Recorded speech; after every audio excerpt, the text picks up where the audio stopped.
رمضان المبارک کا آخری عشرہ اعتکاف کا عشرہ ہے، جس میں رسول پاک صلی اللہ علیہ وسلم نے اعتکاف فرمایا، اور آپ علیہ الصلوۃ والسلام نے اپنی ازواج مطہرات کو بھی حکم دیا۔ نبی پاک صلی اللہ علیہ وسلم کا بھی ہمیشہ یہ معمول اور اہتمام رہا کہ آپ علیہ الصلوۃ والسلام اعتکاف فرمایا کرتے تھے۔ مبارک گھڑیاں ہوتی ہیں، مبارک وقت ہوتا ہے۔ نبی پاک صلی اللہ علیہ وسلم نے اپنی امت کے سامنے جب یہ بات ارشاد فرمائی کہ گزشتہ امتیں ایسی تھیں کہ جن امتوں کی عمر اتنی طویل ہوتی تھی کہ جناب کوئی تو وہ 400 سال کا ہے، کوئی تو 500 سال کا ہے، 600 سال 700 سال عبادت میں لگ جایا کرتے تھے۔ تو رسول پاک صلی اللہ علیہ وسلم نے جب یہ بتائی کہ میری امت کی عمر تو بہت تھوڑی، گزشتہ امتوں کی عمریں بہت لمبی تھیں، صحابہ نے کہا پھر تو انہوں نے بہت اعمال کر لیے۔ اس موقع پر اللہ پاک نے انا انزلناہ فی لیلۃ القدر یہ سورہ مبارکہ اتاری کہ آپ اپنی امت کو یہ تسلی دیجئے کہ آپ پریشان نہ ہوں۔ آپ کی زندگی میں اللہ پاک ایک رات لے کے آئے گا۔ اگر آپ کی 60 سالہ زندگی ہے تو یوں سمجھ لیجئے کہ 15 سال سے انسان شروع کرتا ہے عبادت کو، بالغ ہونے کا سمجھ لیجئے کہ 45 سال 45 مرتبہ آپ کی زندگی میں اللہ پاک وہ ایک مبارک رات لائے گا کہ اگر اس ایک رات کی عبادت آپ کو نصیب ہو گئی تو گزشتہ لوگوں کی ہزاروں سالوں کی عبادتوں سے آپ کی عبادت بڑھ جائے گی۔ اور نبی پاک صلی اللہ علیہ وسلم اسی رات کو حاصل کرنے کے لیے، لیلۃ القدر کو پانے کے لیے رمضان المبارک کے آخری عشرے کا اعتکاف فرمایا کرتے تھے کہ اس رات کو تلاش کیا۔ اللہ پاک نے اس کو مخفی رکھا ہے، اس کو پوشیدہ رکھا ہے، تعیین نہیں فرمائی، بتایا نہیں ہے کہ جناب یہ رات ہے، بس یہ بتایا کہ رمضان کے آخری عشرے میں۔ پھر رسول پاک صلی اللہ علیہ وسلم پر قربان جاؤں، آپ نے یہاں تک بتا دیا کہ آخری عشرے کی جو طاق راتیں ہیں اس میں زیادہ توقع ہے، اس میں زیادہ امکان ہے، زیادہ امکان کی بات ہے، یقینی پھر بھی نہیں ہے۔ اور پھر ان طاق میں بھی ارشاد فرمایا کہ 27ویں میں اور زیادہ امکان ہے۔ عرض کر رہا ہوں وہاں پر بھی یقینی بات نہیں ہے، تعیین نہیں ہے کہیں بھی، بس یہ ہے کہ امکان زیادہ ہے کہ یہاں ہو سکتی ہے، یہاں ہو سکتی ہے، یہاں ہو سکتی ہے۔ نبی پاک صلی اللہ علیہ وسلم نے اپنی امت کو یہ بتایا۔ اگر بات تعیین کی ہوتی، 27ویں ہی کی ہوتی تو پھر نبی پاک صلی اللہ علیہ وسلم آخری 3 دن کا اعتکاف فرما لیتے، پھر رسول پاک صلی اللہ علیہ وسلم صرف 27ویں ہی کا قیام فرما لیتے، لیکن ایسا نہیں ہے۔ آپ علیہ الصلوۃ والسلام کے یہاں آخری عشرہ اس طرح سے گزرتا تھا گویا کہ ہر رات لیلۃ القدر ہے، اس طرح سے گزارتے تھے، چاہے طاق رات ہو چاہے غیر طاق رات ہو۔ آپ علیہ الصلوۃ والسلام کا قیام ایسا ہوتا تھا جیسا کہ شاید یہی طاق رات ہے، شاید یہی لیلۃ القدر کی رات ہے۔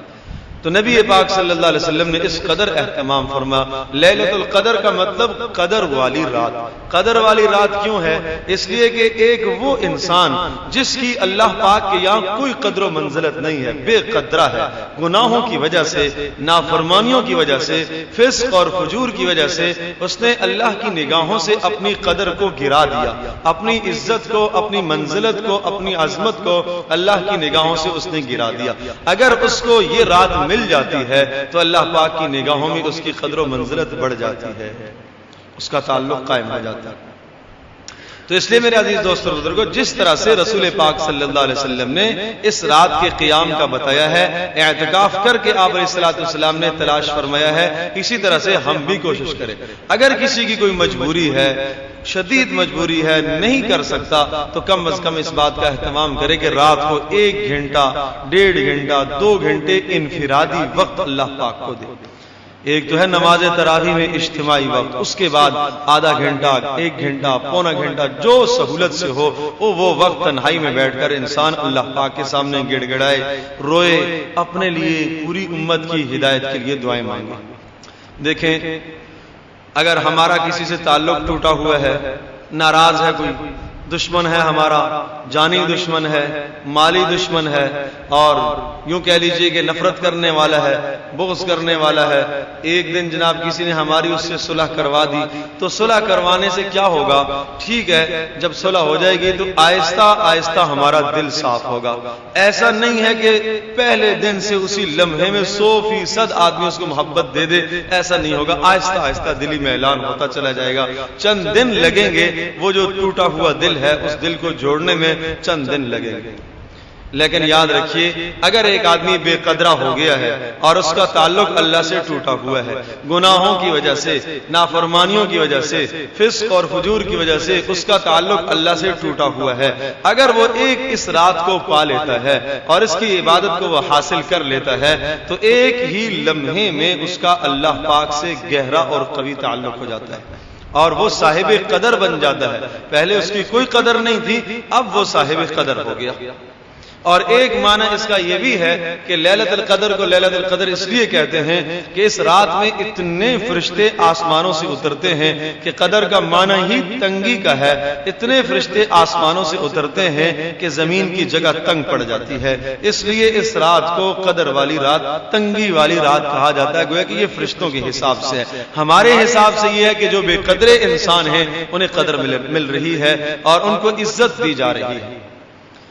تو اللہ تبارک و تعالیٰ نے انتہائی مبارک رات یہ عطا فرمائی ہے، اور جس کے متعلق آپ علیہ الصلوۃ والسلام نے ارشاد فرمایا کہ اس کو رمضان المبارک کے آخری عشرے میں تلاش کرو، اور پھر آخری عشرے میں خاص طور پر تاک راتوں میں بتایا۔ پھر نبی پاک صلی اللہ علیہ وسلم کی انتہائی قیمتی اور پیاری ہدایات ہیں، آپ علیہ الصلوۃ والسلام نے کچھ علامتیں بھی بتائی ہیں، اور یہ ارشاد فرمایا کہ اس رات کو شیطانوں کو وہ شہاب ثاقب، آسمان کا جو ستارہ کبھی کبھی نظر آتا ہے دوڑتا ہوا شیطان کے پیچھے، فرمایا یہ ستارہ اس رات کو نہیں دوڑے گا، یہ نظر نہیں آئے گا۔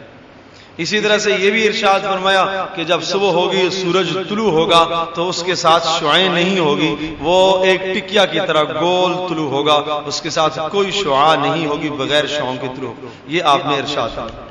اسی طرح سے یہ بھی بتایا کہ اس رات کی ایک علامت یہ بھی ہوتی ہے کہ یہ رات ٹھنڈی رات ہوتی ہے، ذرا معتدل رات ہوتی ہے، اعتدال کے ساتھ، اگر موسم گرم ہے تو وہ اعتدال والی رات ہوگی۔ تو رسول پاک صلی اللہ علیہ وسلم نے یہ کچھ علامتیں بھی اپنی امت کی سہولت کے لیے آپ علیہ الصلوۃ والسلام نے بتا دی۔